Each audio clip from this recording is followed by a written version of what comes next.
आपले सर्वांचे नेते आणि खऱ्या अर्थाने देशामधील ज्या ज्या महत्त्वाच्या घडामोडी, ज्या ज्या विकासाच्या गोष्टी घडलेल्या आहेत, त्यामध्ये ज्यांचा सिंहाचा वाटा आपण गेले कित्येक वर्षापासून ते आपले सर्वांचे नेते आदरणीय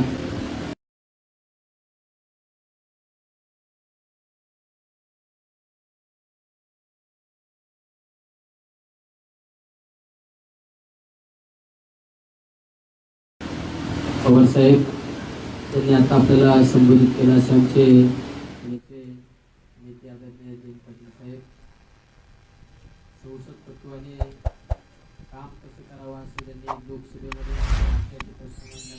नेहमी कळकळीने प्रयत्न केला जातो असे आमचे नेते आदरणीय खासदार अमोलजी कोल्हे साहेब.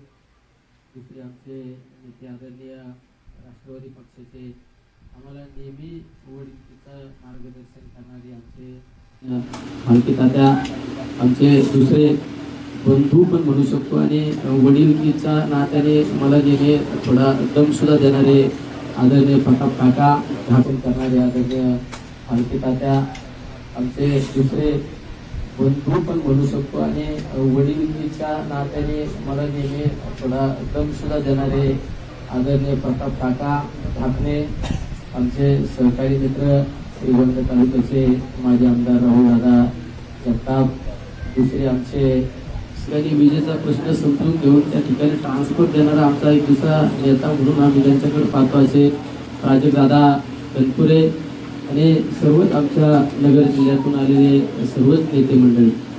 आज खऱ्या अर्थाने मला बऱ्याच पत्रकारांनी आज येत असताना विचारलं की तुम्ही आज पवार साहेबांकडे प्रवेश करता. आणि पवार साहेबांचे विचार झाले बरोबरच. मला माझे विधानसभेची निवडणूक आजही आठवते. 2019च्या विधानसभेच्या निवडणुकीचा माझ्या प्रचाराचा शुभारंभ दसऱ्याच्या दिवशी आदरणीय पवार साहेबांनी त्या ठिकाणी केला आणि लहानपणापासून पवार साहेबांचं नेतृत्व आणि पवार साहेबांच्या कामाचं त्या ठिकाणी नेहमी अभ्यास करणारा मी एक कार्यकर्ता. तुम्ही पाहिलं असेल कोविडच्या महामारीमध्ये भाऊ भावाला विसरले, मुलं आईवडिलांना विसरले, नवरा बायको एकमेकाला विसरले. त्या काळात मी ज्यावेळेस आदरणीय शरदचंद्रजी पवार आरोग्य मंदिर सुरू केलं आणि पवार साहेबांच्या नावाने ते आरोग्य मंदिर सुरू केल्यानंतर 31,000 लोकांना आपण उपचार देऊ शकलो. म्हणजे ती सुद्धा एक असं अप्रत्यक्ष एक अदृश्य ताकद नेहमी पवार साहेबांची त्या ठिकाणी मला लाभलेली आहे. मला आज या ठिकाणी जयंत पाटील साहेबांनी सांगितलं की मी या ठिकाणी भेटायला आलो आणि सगळ्यात महत्त्वाचं भेटत असताना मला त्या कोविडच्या कालखंडामध्ये जे काम केलं, 22 मार्चला लॉकडाऊन झाल्यानंतर पहिली लाट आली, दुसरी लाट आली, त्या सगळ्या कालखंडामध्ये मी त्या कोविडशी संघर्ष करीत असताना मी किंवा आमचे सहकारी ज्या ज्या गोष्टी मला एकदम हृदयस्पर्शी झाल्या, म्हणजे त्या घटना मी विसरू शकत नाही माझ्या जीवनामध्ये. त्या घटना मी एका पुस्तकामध्ये लिहिलेल्या आहेत आणि त्या पुस्तकाचं नाव सुद्धा मी अनुभवलेला कोविड. ज्या आदरणीय शरदचंद्रजी पवार साहेबांच्या नावाने आरोग्य मंदिर सुरू केलं, त्या आरोग्य मंदिरमधल्या घटना असो किंवा लॉकडाऊनच्या घटना असो, त्या सगळ्या त्या ठिकाणी आपण एकदम सविस्तरपणे मांडण्याचा प्रयत्न केलेला आहे. ते सुद्धा प्रकाशन आदरणीय पवार साहेबांच्या नावाने झालं पाहिजे, ही भूमिका होती. त्यामुळे मी पवार साहेबांना सुद्धा विनंती केली की साहेब मला शरदचंद्रजी पवार साहेबांच्या नावाने आरोग्य मंदिर सुरू केलं, त्या आरोग्य मंदिरमधल्या घटना असो किंवा लॉकडाऊनच्या घटना असो, त्या सगळ्या त्या ठिकाणी आपण एकदम सविस्तरपणे मांडण्याचा प्रयत्न केलेला आहे. ते सुद्धा प्रकाशन आदरणीय पवार साहेबांच्या नावाने झालं पाहिजे, ही भूमिका होती. त्यामुळे मी पवार साहेबांना सुद्धा विनंती केली की साहेब मला तुमच्या हाताने लोकार्पण सोहळा करायचा आहे. मी आदरणीय साहेबांच्या नावाने मागच्या काळात सुद्धा मी त्यांना सांगितलं की मी एक त्या ठिकाणी ॲम्ब्युलन्स बनवितो. ती ॲम्ब्युलन्स म्हणजे फिरता दवाखाना असणार आहे, त्यामध्ये डॉक्टरांची सगळी टीम असणार आहे. प्रत्येक वाडी वस्ती जाऊन डॉक्टर लोक चेकअप करणार, त्या ठिकाणी ECG होणार. अशी अद्ययावत म्हणजे आत्तापर्यंत कुठल्या मतदारसंघामध्ये अशी ॲम्ब्युलन्स नाही, अशी एक ॲम्ब्युलन्स अद्ययावत सुद्धा साहेबांच्या नावाने बनवत आहे. म्हणून आज या ठिकाणी सर्वजण आमचे नगर जिल्ह्यातील सुद्धा सहकारी या ठिकाणी उपस्थित आहे. मला 2 शब्द मांडण्याची संधी दिली त्याबद्दल सर्व संयोजकांचे धन्यवाद देतो. फक्त कृष्ण.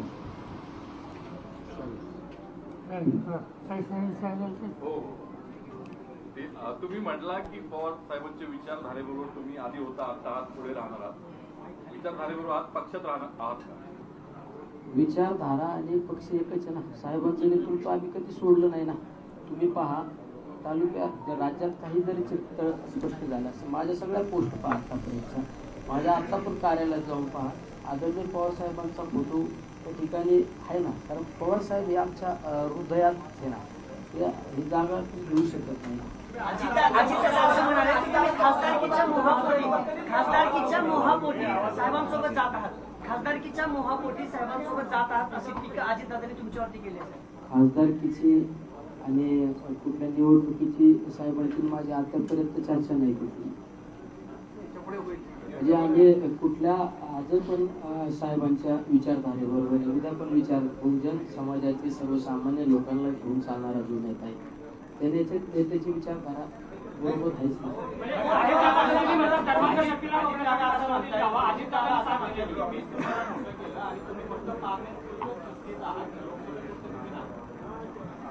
आज मी पुस्तक प्रकाशनासाठी आलेलो आहे. पुस्तक प्रकाशन महत्वाचे आहे. राजकीय गोष्टीला चर्चा करण्यापेक्षा साहेबांच्या शेजारी बसलेले, साहेबांची विचारधारा माझ्या आज पण होती, काल पण, उद्या पण असणारी, काल पण होती, त्यापेक्षा वेगळं काय. एक शेवटचा एक दादांनी असं म्हटलेलं आहे की तुम्ही जर पक्ष सोडला त्यांचा तर तुमच्यावर कारवाई होईल, तुमची आमदारकी जाईल, पक्षांतर्गत बंदी कायद्यांतर्गत. अजून काही मी कुठं ऐकलं पण नाही, माझ्याशी असं कुठली चर्चा पण नाही. म्हणतात ना डोळ्याचं आणि कानाचं 4 बोट अंतर असतं, असं असू शकतं. मी प्रत्यक्षरित्या माझ्याशी बोलणं झाल्यानंतरच त्या गोष्टीचं उत्तर देऊ शकतो. ही किंमत चुकवण्याची तुमची तयारी आहे का वेळप्रसंगी जर नाही, कसं असतं काही गोष्टी, एखाद्या गोष्टीचं प्रत्यक्षरित्या माझी जर एखाद्याशी चर्चाच नाही तर त्या विषयावर निष्फळ बोलण्यापेक्षा आपण न बोललेलं बरं नाही. खासदारकीबाबत काय भूमिका आहे तुमची? इथं मी ह्या सगळ्या प्रक्रियेतला एक सगळ्यात छोटा घटक आहे.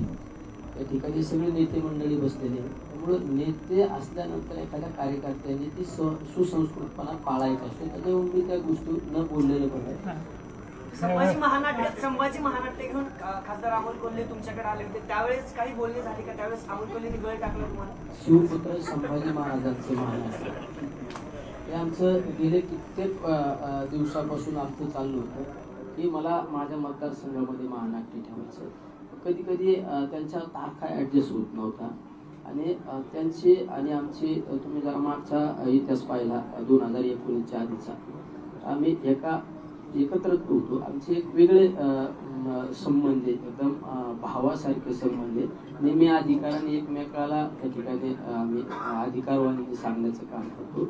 आणि नेमकं मी त्यांना हट्ट केला की खासदार साहेब, तुम्ही मला फक्त एका बाजूने म्हणता की माझा भाऊ आहे आणि तुम्ही माझ्या मतदारसंघात मला महानाट्याला त्या ठिकाणी तारीख दिली पाहिजे, नाही तुम्ही उठणार नाही. त्यांनी त्याच वेळेस त्यांचा एक नियोजित कार्यक्रम सुद्धा कॅन्सल केला आणि मला त्या ठिकाणी माझ्या मतदारसंघामध्ये महानाट्य दिले. आणि मी तर बऱ्याच पत्रकारांना, आमच्या नगरच्या सुद्धा मीडियावाल्यांना, पत्रकारांना सांगितलं. त्यांनी सांगितलं की ह्या सगळ्या ज्या खर्चाच्या ज्या बाजू ते काय केलं, त्याला आज पण ते समक्ष आहे. कुठल्या गोष्टीचा त्या गोष्टीवर आम्ही विचार केला नाही, त्या चर्चा सुद्धा नाही केली. एक प्रश्न, आता तुम्ही या ठिकाणी आलेला आहात, पवार साहेबांच्या पक्षाचे सर्व नगर जिल्ह्यातले नेते तुमच्या बरोबर आहेत, अजित पवार यांच्या पक्षातलं कोणीच दिसत नाही. आम्ही सगळे बरोबरच आहेत ना. तुमच्या हातात घड्याळ आहे का तुतारी आहे? इथं आदरणीय साहेब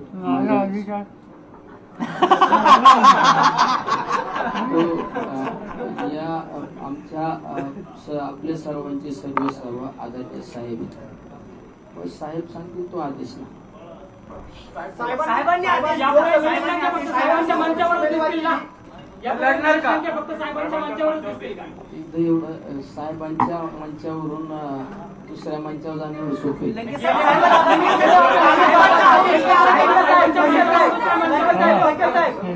अजित दादांनी वेगळी भूमिका घेतल्यानंतर तुम्ही अजितदादांसोबत गेला होतात का की साहेबांसोबत होता? साहेबांची विचारधारा एकच आहे. हे सगळ्यांना माहिती आहे, ते प्रश्न आता विचारायला बंदी आहे.